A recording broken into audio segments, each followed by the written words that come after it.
31 उसका 6 में हम लोग पढ़ेंगे। उससे पहले हम लोग थोड़ा ध्यान देंगे।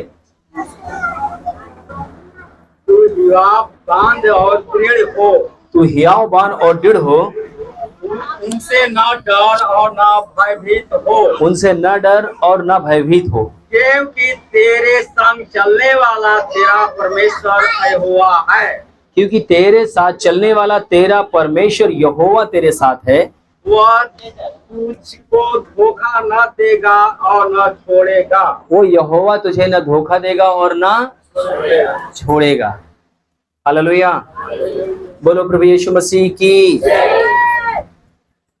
चंगाई छुटकारा के लिए अगर आप आए हैं तो चंगाई छुटकारा ऑलरेडी आपको मिलेगा। आज लोगों को परमेश्वर बातचीत करेगा आपकी सेवकाई का, आपकी बुलाहट के लिए। आमीन। और जो भूखे प्यासे हैं उनको आत्मा से भरेगा भी। बोलो प्रभु यीशु मसीह की। ये परमेश्वर एक कमजोर व्यक्ति से बात कर रहा है। किससे बात कर रहा है? जो निर्बल है, जो कमजोर है, जो हारा हुआ है, जो हताश है, उससे बात कर रहा है यहोशू से। क्योंकि एक बड़ा लीडर जो पूरे गांव को मैं मान सकता हूं पूरे शहर को लीड करने वाला व्यक्ति मूसा परमेश्वर की सेवा में सो गया, अर्थात वो मर गया। वहां पर एक चिंता का विषय हो गया। क्या हो गया? एक लीडर जो परमेश्वर की आवाज को सुनता है और वो आवाज लाकर लोगों को देता है, पूरे गांव को, पूरे शहर को परमेश्वर के साथ मूसा क्या करता था? लोगों को अटैच कर देता था।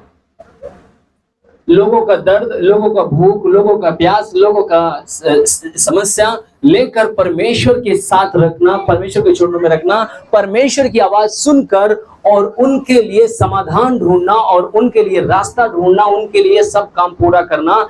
एक अच्छा लीडर मूसा, जो हम वचन को सुनते हैं 10 लाख से अधिक लोगों की अगुवाई कर रहा था मूसा। हालेलुया।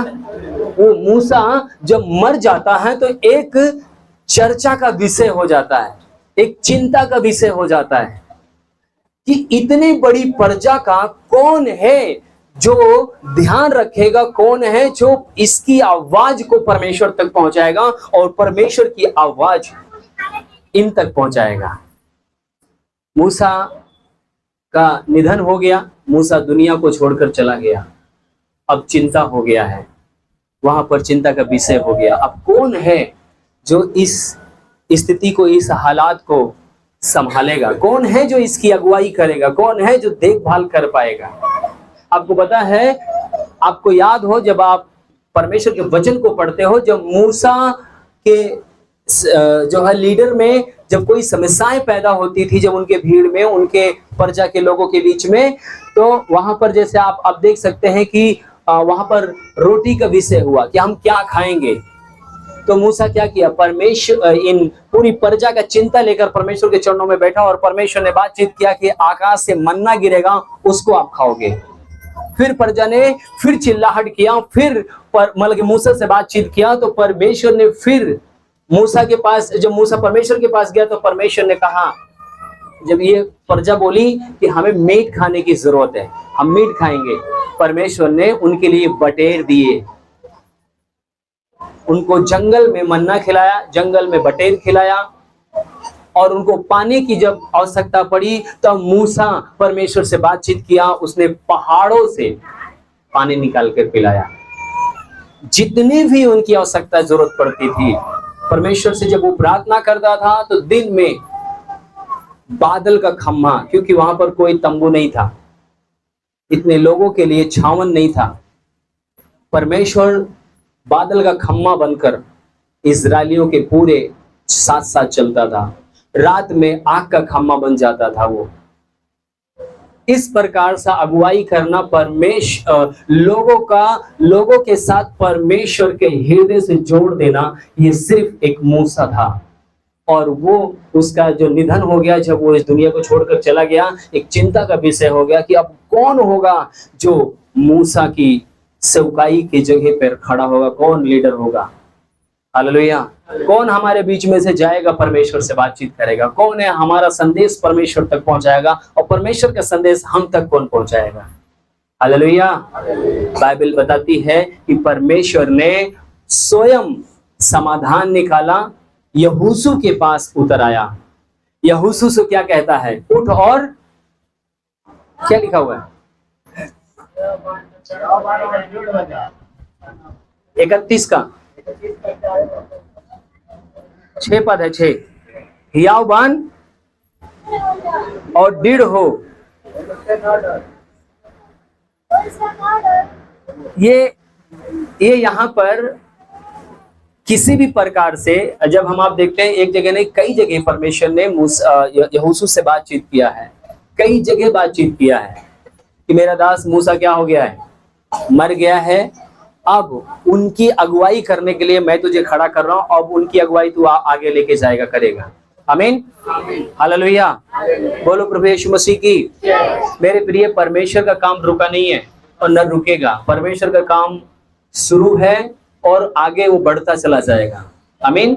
यहाँ पर हम देख पाते हैं कि जैसे ही परमेश्वर ने मूसा के जाने के बाद यहोशू से बात करता है, उठ और खड़ा हो, उनसे न डर।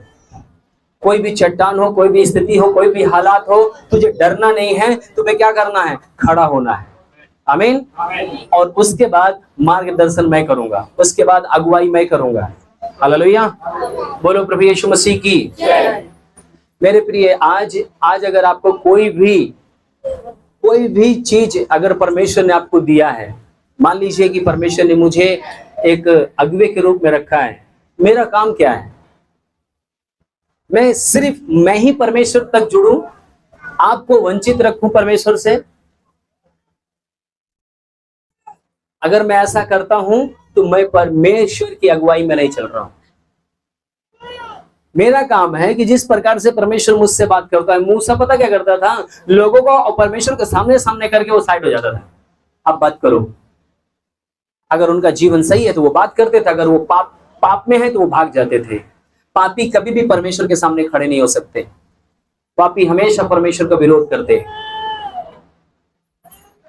चोर हमेशा पुलिस को देखेगा, डरेगा। अंधियारा हमेशा उजाला से भागेगा।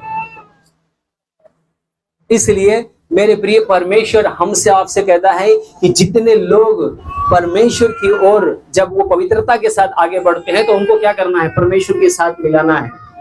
यहोशू को मूसा क्या करता था? पहाड़ पे उसके साथ साथ लेके जाता था। वो क्यों लेके जा रहा था? क्योंकि मूसा भी इस बात को मरने से पहले बोला था, मैं अब तू खड़ा हो, हियाव बान, दृढ़ हो, क्योंकि मेरे बाद तेरी अगुवाई परमेश्वर करेगा, तुझे ही खड़ा करेगा।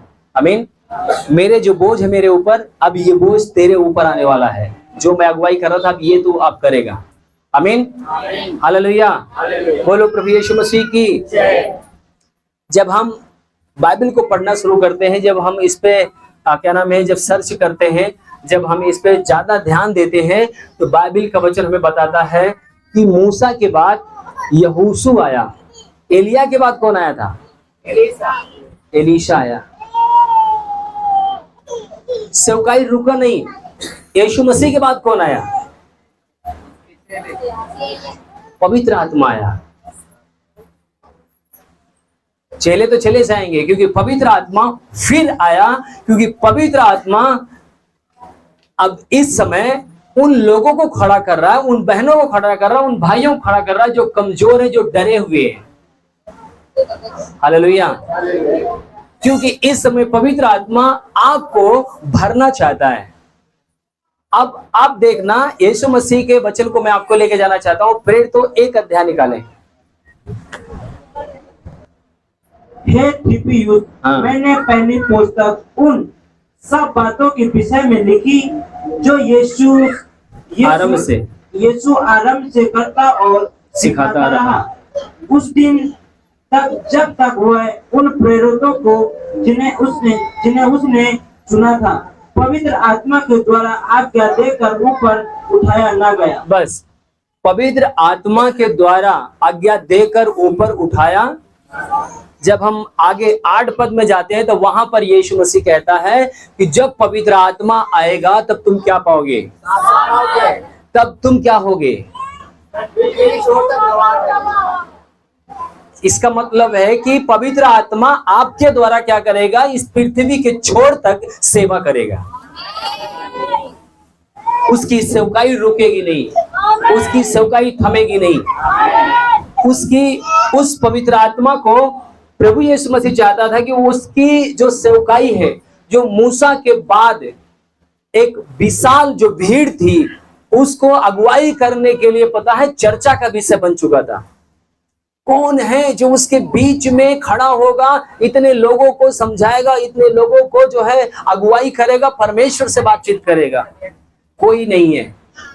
पर यह हमारी आपकी सोच है, पर परमेश्वर स्वयं, बाइबल बताती कि स्वयं परमेश्वर ने क्या किया, एक लीडर को चुना और उससे बातचीत किया। एलिया के बाद एलीसा को परमेश्वर ने फिर से क्या किया, चुना, अलग किया उसको। परमेश्वर यीशु मसीह के बाद यहाँ पर वो पवित्र आत्मा के द्वारा सब कुछ क्या किया, उनको सिखाया, समझाया और बताया। और फिर प्रभु यीशु मसीह ने अपने चेलों से कहा कि जो मैं सेवा किया हूं, मैं लंगड़े को मैंने चलाया, अंधे को मैंने दृष्टि दी, बीमारों को मैंने चंगा किया, सब कुछ मैंने काम किया। पर अब जाने के बाद एक चिंता का विषय हो गया कि अब कौन है जो लोगों को तृप्त करेगा, जो लोगों को शांति देगा, जो लोगों को आनंद देगा। अब यीशु मसीह के जाने के बाद चिंता का विषय होगा कि नहीं होगा। पर मैं आपको बताऊं, उस समय जब प्रभु यीशु मसीह हमेशा अपने बुद्धि से नहीं परंतु परमेश्वर के आत्मा के द्वारा, क्योंकि हमेशा हम बाइबल को पढ़ते हैं कि प्रभु यीशु मसीह हमेशा पहाड़ों में जाते थे और परमेश्वर के साथ बैठते थे, परमेश्वर से बातचीत करते थे, परमेश्वर के अभिषेक से भरते थे और उसके बाद आकर वो क्या करते थे, सेवकाई करते थे। आमीन। और वो उस आत्मा से भरकर सेवा वो करते जा रहे थे। और प्रभु यीशु मसीह जाते वक्त देखा कि जितने भी चेले हैं, मरने के बाद यीशु मसीह को मार दिया गया, जब यीशु मसीह को दफना दिया गया, 3 दिन तक वो कब्र में सो रहे थे। 3 दिन जितने भी अनुयायी थे, जितने भी यीशु मसीह के बच्चे थे, चेले थे, सबके अंदर उदासी छा गई। सब डर के भयभीत होकर जी रहे थे, सब घबरा रहे थे। जितने लोग उन लोगों को देख रहे थे वो भयभीत हो रहे थे, कहीं ऐसा ना हो कि लोग मुझे भी बोल दे कि मैं भी यीशु मसीह के चेला हूं। जो पतरस था, पतरस भी इनकार कर दिया कि मैं यीशु मसीह का चेला नहीं हूं, क्योंकि कोई भी यीशु मसीह की जगह यीशु मसीह की सेवकाई कर नहीं सकता था। प्रभु ने देखा कि सचमुच में सेवकाई खत्म हो गई। पर बाइबल का वचन बताता है कि परमेश्वर ने फिर अपना अनुग्रह किया, यीशु मसीह को मुर्दों में से तीसरे दिन जिंदा खड़ा कर दिया। हालेलुया। जब यीशु मसीह मुर्दों में से खड़ा हुआ, उसके बाद कब्र खुल गई। जितने चौकीदार थे, जितने सब थे, और बाइबल बताते कि पक्के परमाणु से 40 दिन तक प्रभु यीशु मसीह लोगों के साथ चल रहे थे, फिर रहे थे, खा रहे थे, पी रहे थे, और अपने चेलों के ऊपर प्रकट हुए और उन्होंने देखा कि ये लोग सेवकाई को आगे नहीं ले जा सकते। फिर प्रभु यीशु मसीह उन्हें आत्मा में होकर उन्हें सारी बातें सिखाया और आज्ञा दिया और उनको बोला कि मैं पिता के पास जाता हूँ, ये सेवकाई बंद नहीं होगी। मैं पिता से विनती करता हूँ और तुम्हारे लिए मैं वो सहायक दूंगा, वो मैं अभिषेक दूंगा, वो आत्मा दूंगा। जो लोग भूखे होंगे, जो लोग प्यासे होंगे, उन लोगों के जीवन में मैं दिखाई दूंगा, मैं प्रकट हो जाऊंगा।